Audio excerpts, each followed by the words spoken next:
You're listening to the Cricket Podcast.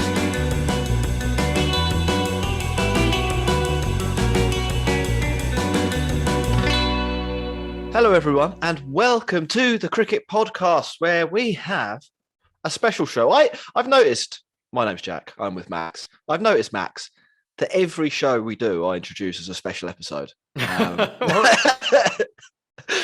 We're just special, aren't we? Let's be honest. Yeah. We are. Let's we not are beat special. around the bush. Let's congratulate ourselves exactly where we deserve to. We have a special episode where we'll be talking England team selection. They've selected a new coach. They've dropped their best two players. They're going to the West Indies with a couple of guys I couldn't pick out of a lineup. It's crazy. We'll be talking about that first up. Then later on in the episode, we'll be talking about England under-19s defeat to India at the under-19s World Cup in the World Cup final. It's not really a World Cup final, is it, if it's exclusionary to only people under the age of 19. But we know what I mean. You know what I'm talking about. We've got Women's Ashes. England lost there too.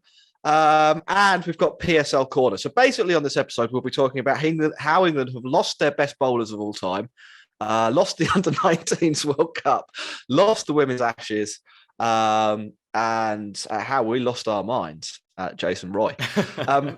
Nice. Max, before we get on with the show, what are the messages for the listeners? The messages for the listeners are to like and subscribe on YouTube. Click the bell icon if there is a bell. Always click a bell if you see a bell. Head over to Twitter and Instagram at the Cricket Pod. Follow us there. Head over to Spotify. Give us a review. That's a new thing now. You can review podcasts on Spotify. So lock in and technology and do your thing. And if you want to support us, then head over to patreon.com/the Cricket Pod, where we do have a Patreon-only show up at the moment, counting down our best cricketers of 2021. Yeah, if you head over to Patreon, this is really the way to support the show. If you're, I don't know, walking along the road right now and you think you're listening to the podcast in your earphones and you think, I like this show.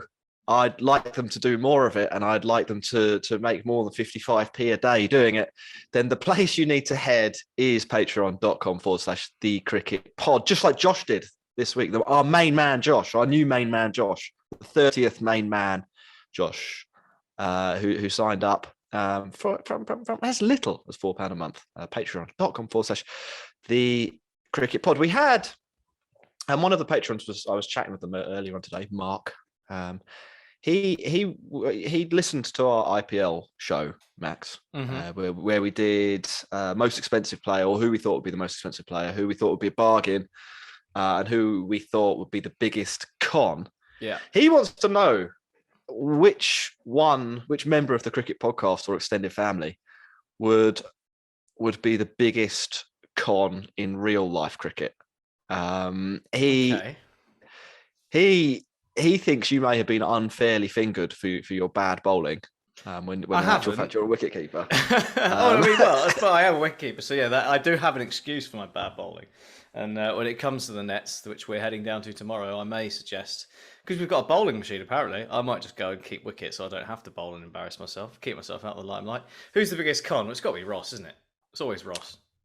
Yeah, I think he's the one who'd sell himself the most, I think. Yes, yeah. If you've ever played cricket with somebody like Ross, what they do, so at the level of cricket we play, quite often we have guest players, ringers that come in, and if they're any good, Ross will sort of sidle up to them at the drinks break or at half time and start telling stories about how he used to play for Three Bridges second team. Yeah, that's the sort of person Ross is. He's always on the upturn. And I think he'd probably go for a fair whack at the auction, right? He's got the Glenn Phillips skill set, can keep wicket, bowl a little bit, and bat. Yeah, but he'd go to RCB for about 20 crore, and they'd make him captain, and he'd have a terrible season. That's what I think would happen. He'd say something bad about Kohli and never see the light of day.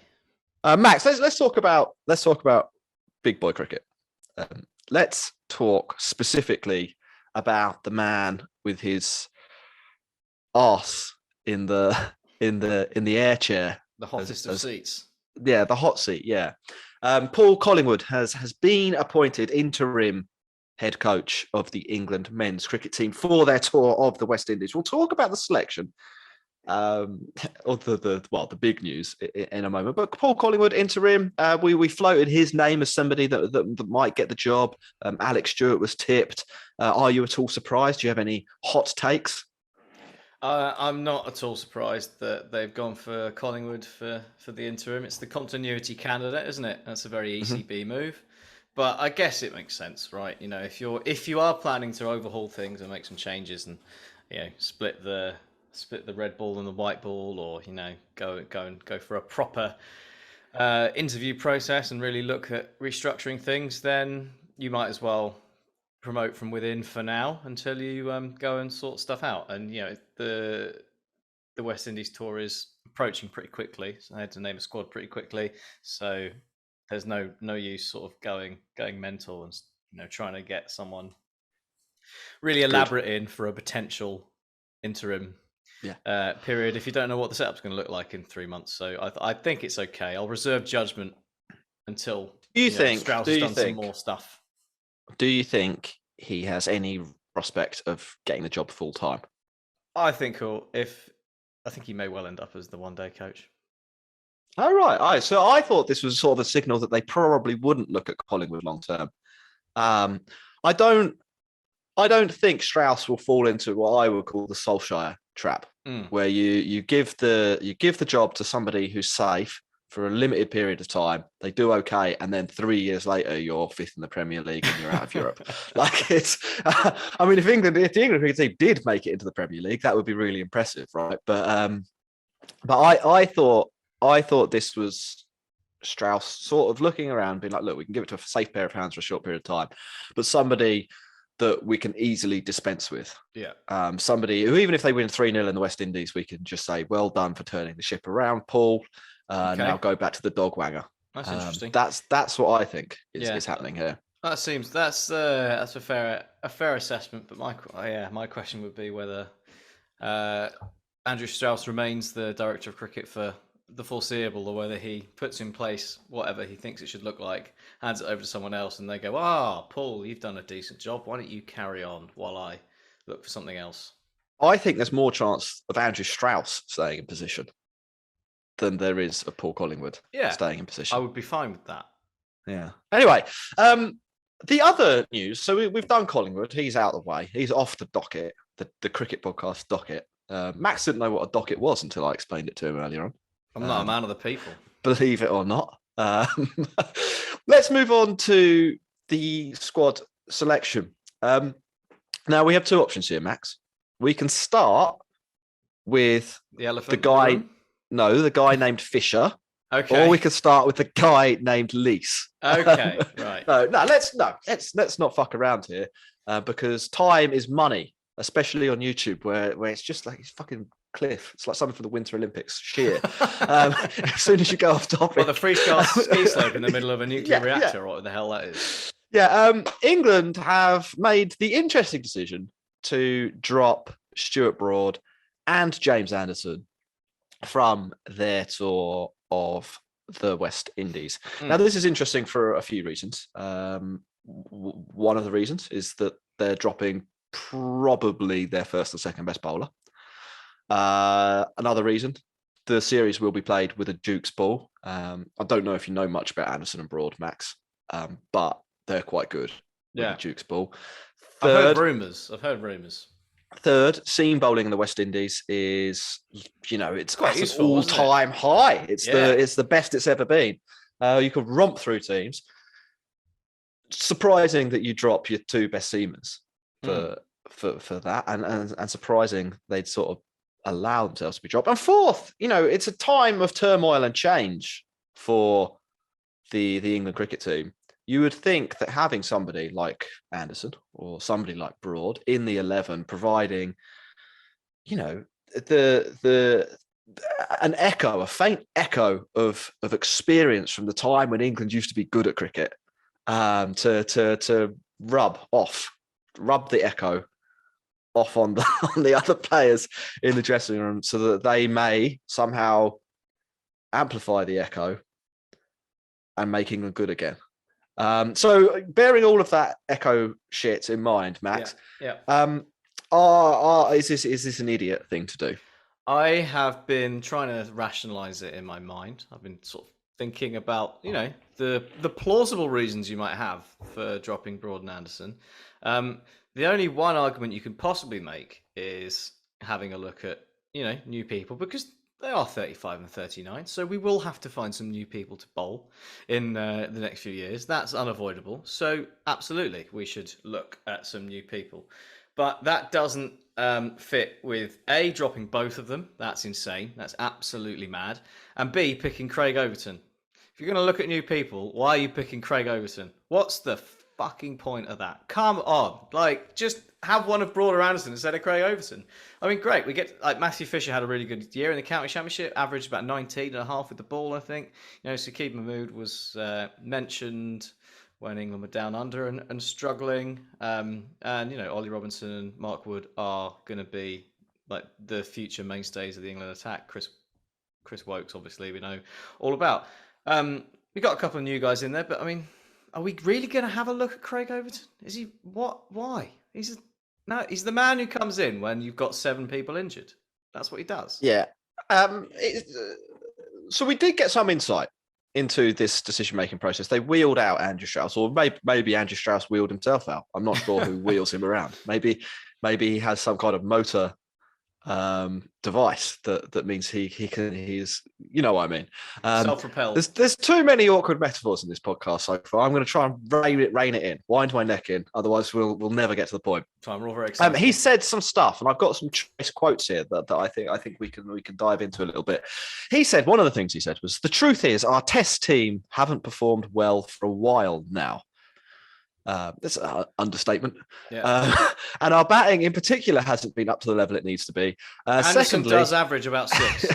That's true. It's not very good. And Stuart Broad, it's a long time since that century. Yeah. Secondly, if we want to be the best in the world, we have to win away from home consistently. So there's 2 points to unpack here, isn't there? The batting point, specifically talking about Broad and Anderson, doesn't make any sense whatsoever. No. They've dropped Rory Burns. That makes sense. They've dropped Hasib Hamid. That makes sense. He wasn't talking about that. He was specifically talking about Broad and Anderson.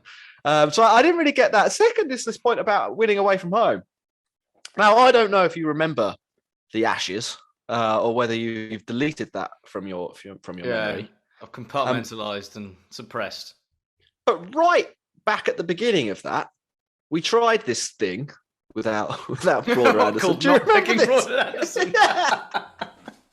We picked Wood, Robinson, Wokes, Leach, and Stokes as the bowling attack. Which, let's be honest, you get good odds on that being the bowling attack for the game at the Viv Richards Stadium. I think that's where the first match is on the starts on the 4th of March.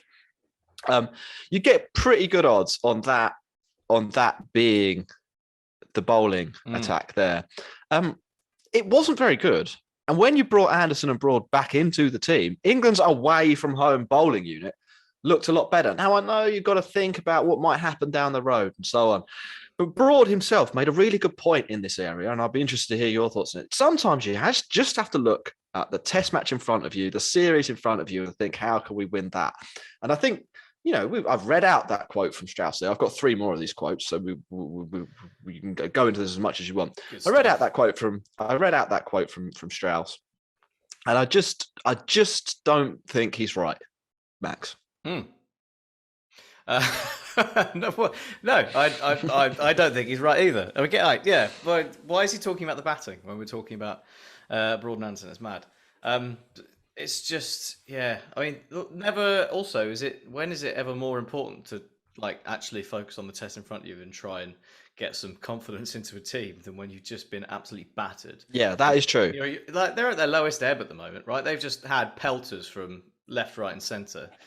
Deserving or otherwise, everyone is in the firing line of how bad England were in Australia. So, try and turn the corner. Try and get some confidence in people, try and turn things around. And maybe we will go and win 3-0 with this bowling lineup, and maybe, Matthew Fisher will take 25 wickets. And Like, Could do. That'd be pretty good, wouldn't take it? every wicket in the series. Like, but I mean, just the reality. Yeah, the reality is it just doesn't add up, does it? It just seems bizarre. And you can't put a rest angle on it because it's 3 tests. It's a few months after the Ashes, and It's the our next Caribbean. test That is the rest. Caribbean. and the next series isn't until what, June against New Zealand at home. So Yeah. like you can't play that angle. They're not off to go and They're play. not going to they're the not going to the IPL. IPL. Are they? So, I mean, yeah, Mark Wood might actually go to the IPL. Chris Wokes might go to the IPL. So it's that's it. Odd. This is what I'm saying. Like everywhere I try and look at it, everywhere you try and cut it doesn't make sense. Apart from if they're just shuffling them off to time. There's one angle. There's one angle here, and I think Straussy, let's call him Straussy, alludes to this a little bit in the second quote. It is the start of a new cycle. This is Andrew Strauss here, not me. And it is a refresh and a reset of the dressing room. And that the dressing room will feel very different without Broad and Anderson in it over the course of the tour. But I wouldn't in any way want people to think that Broad and Anderson aren't thoroughly professional in everything they do in an England shirt. That's why they've been as successful as they have been in England colours. They've still got a lot to offer, both on and off the field. So there's why would you a say little that bit, unless you don't believe it? There's a little bit of subtext, I think, here to this particular quote, and I think it comes from the dressing room point of that message. I wonder, and we're looking here at Paul Collingwood as probably the interim coach who will be transitioning to a new coach. I think there's 2 things that I think you can read into this. One, maybe, and this is a stretch, maybe Broad is a little bit disruptive in the dressing room. Maybe he says what he thinks a bit too much. And if England are thinking, where do we go? How do we transition to something else over the next 2-3 years? Maybe a way to do that is to take one of the bigger characters out of the dress. It's a classic Mourinho move, isn't it? You get rid of the big someone dog. has an opinion. So I was wondering if that. I think the second thing that he might be doing here, as he knows that probably himself and Paul Collingwood are going to be interims, they can get rid of Broad and Anderson, and then the next guy comes in. When he eventually drops Broad and Anderson, won't be doing it for the first time. There'll be a precedent set that this is a thing that England can do. We can move on Human shields from this. Yeah. So I don't know if there's any credence to either of those points of view. I hadn't thought about the human shield aspect, but certainly what you're saying about the subtext. I mean, that it's almost a case of what he said is the opposite of what he means there in terms of, you think, I would never question their professionalism as in, like, why would you even have to say that? Unless the way he says it, the opposite. The way he says it, and we're over at. Sometimes these selection shows are really boring. They're one of the least favorite things I do on these podcasts. But sometimes it's fun because you get to like pointlessly overanalyze things. I thought when he was saying this, because there's a video of this, I thought it was almost a slip of the tongue that he'd mentioned the dressing room, and then in his next sentence he was like, "I better correct that so that nobody picks." You know how people do sometimes. They say they. I don't know. They say, "Oh, I don't really like pasta." They're like, "But I love yours." That kind of behaviour. It felt a little bit like that. There's a couple of other points in there as well. He talks about the cycle. Does he mean the 2-year cycle to the next home Ashes or the 4-year cycle to the next away Ashes there? Because I do think, and in another quote, he talks about the option giving the next guy options. I do think if they are looking over 4 years' time, taking a little bit of pressure off the next person when it comes to Broad and Anderson by freeing up the selection for those spots in the team. It doesn't not make sense, right? Final quote, please. They're both very disappointed, and that doesn't surprise me. They're very passionate about playing for England, so I hope that they understand that the rationale for the decision making, and I hope they also understand that no one is saying this is the end of the road for either of them. I suppose there's a danger that they see it that way, but I was trying to be as clear as I can with them. I suppose their job right at this moment is to get themselves fired up and ready to go for the start of the international summer in June.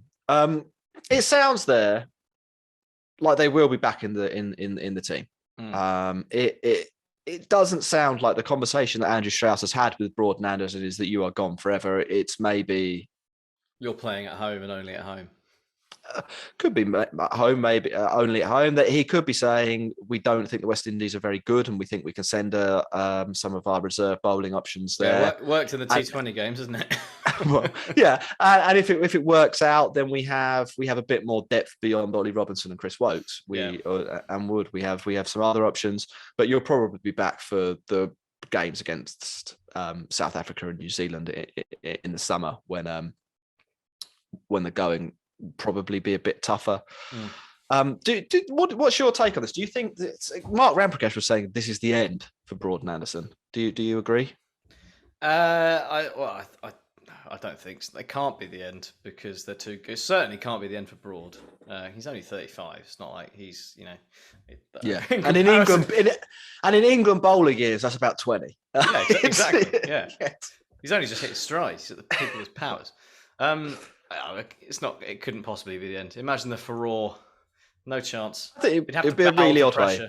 Yeah, it'd be a really odd way for them to go. I can't see that anyone would kind of do that to them. They're not the main offenders here. They're not hanging on beyond the point at which they are useful. The initial response to the Strauss quote that we talked about, they were the best bowlers that England had in Australia. Anderson's got better away from home. He was great in India. He was good in Australia. Broad was good in Australia. Broad and Anderson have been England's leading wicket takers for what's it been, the last 10 years in a row? Possibly even they've got 1,100 wickets between them. It's to throw all of that away in one go seems a bit silly, and you just need. I feel like there just needs to be a bit more, sort of half and half integration. For sure. I'm not here saying that Broad and Anderson should be playing 14 tests a year, being every lineup. Yeah, that would equally be insane, or be as equally insane rather. But it's an odd thing to do, to drop both of your best players going into two of your three, because Joe Root's there as well, isn't he? And Joe Root's there, but he'll be batting where he doesn't want to bat. Well, let's go on to that in a second. There's one more general point, or a couple more general points I wanted to touch upon here. And one of them's just sort of the reaction to this from the point of view of an England fan. We're kind of analysed there, but we haven't really talked about it from the perspective of someone who is emotionally invested in this side and will tune into BT Sport till 10 in the evening and watch the boys in the Caribbean. Because at the moment, this team isn't much fun to watch. They bat like shit. They make a load of stupid decisions. They say some really stupid things. They drop a load of catches. They play with like this really lethargic level of intensity. It's not, apart from when Joe Root is batting, they never really do anything that actually looks like they might get on top of the opposition. One of the things that actually made them worth watching was Broad and Anderson, because you had, definite greatness on display when they bowled, particularly when they bowled with a new ball, and particularly when they bowled in helpful conditions. It wasn't always gravy for sure, but when they did bowl, you got a window to greatness. You got the fun of the pursuit of records. You saw the ball going all over the place. You saw professional batters all at sea, and it is a shame that I think, from a fan's point of view, has been removed. You can go back to that point, or the point I made about Wokes, Robinson, Leach, Wood being the likely bowling lineup. They're all okay bowlers. They're all fine bowlers. It is also the bowling lineup that got pumped by the Australians 2 months ago. And none of them, with the greatest respect here, are greats, are they? Well, no, I guess not. Mark Wood is exciting, though, isn't he? I tune in to watch Mark Wood bowl. That's what we were talking about on last week, or was it last week? Or was it even on Monday? I can't remember. These days fly by. But talking about people that you would turn on the television to watch play cricket, and Broad and Anderson, if there's a test match on and they're bowling, they very much fall into that category. And you look at that England side, and you're like, who am I going to turn on the TV to watch play? And you take those out, and it's Mark Wood basically. It's Wood and Root. And Root if he's batting. So Yeah, So you don't want to watch him captain.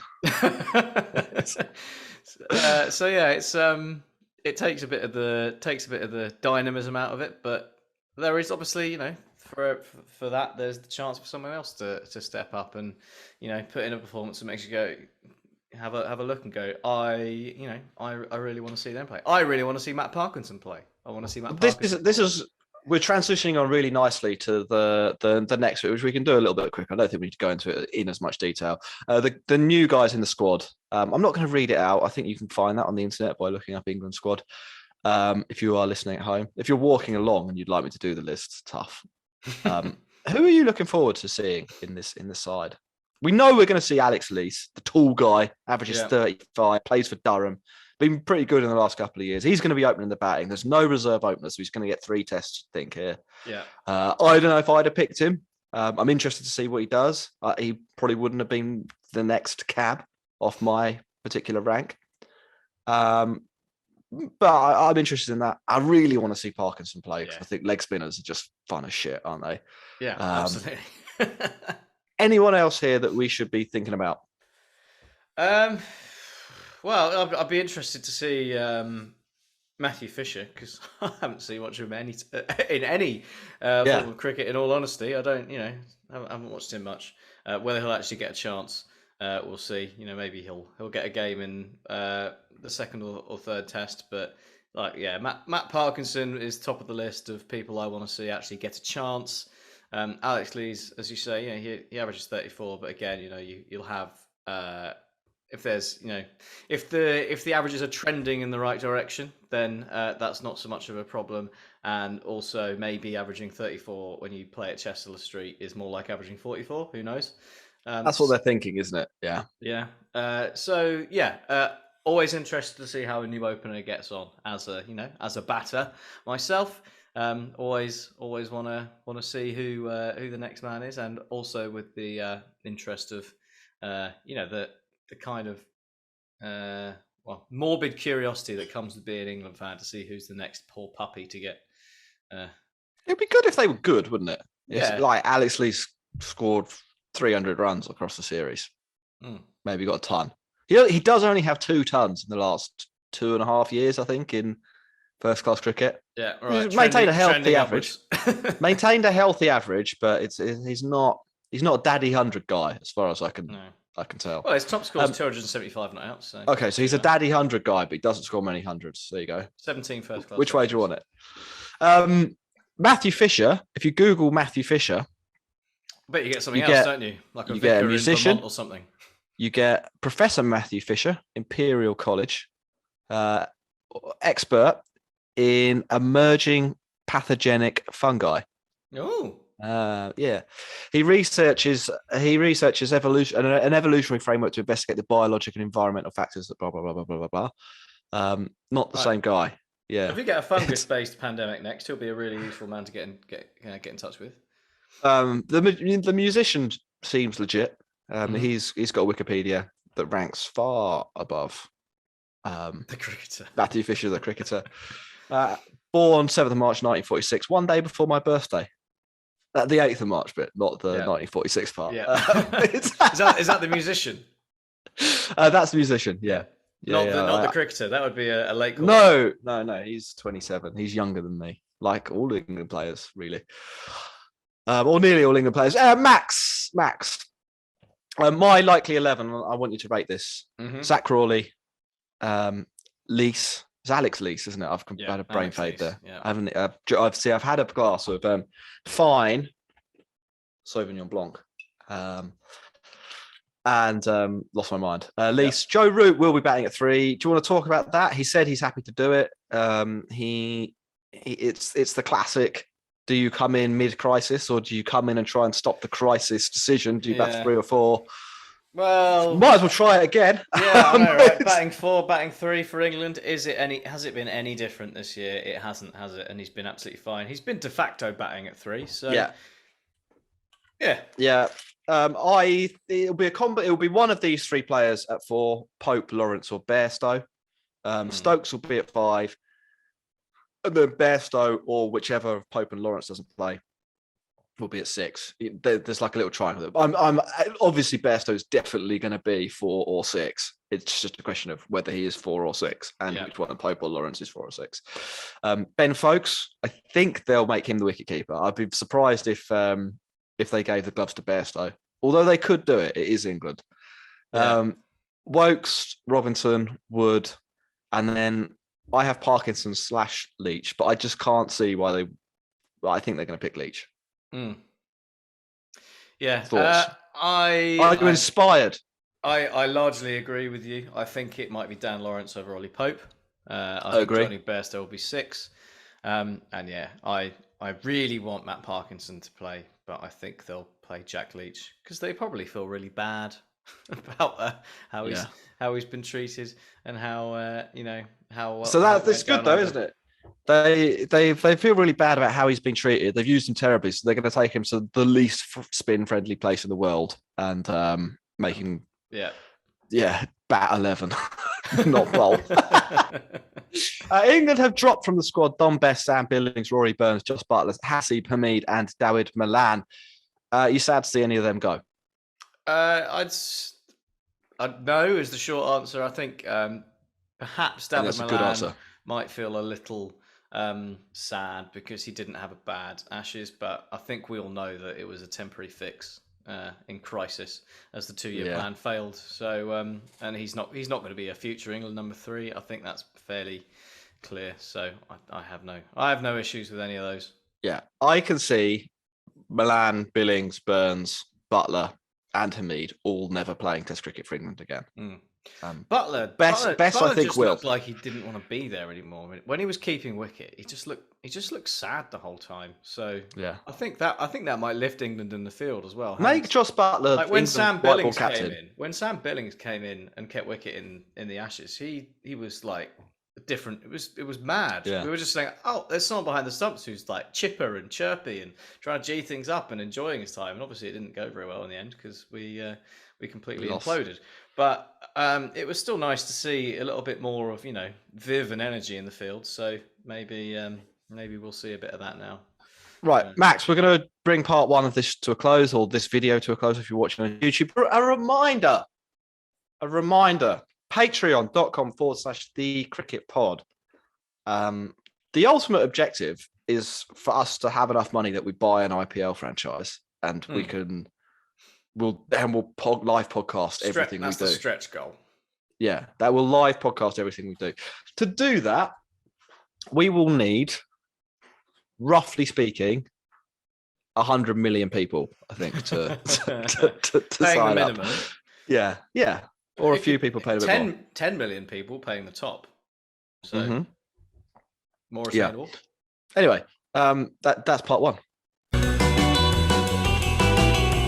You're listening to the Cricket Podcast.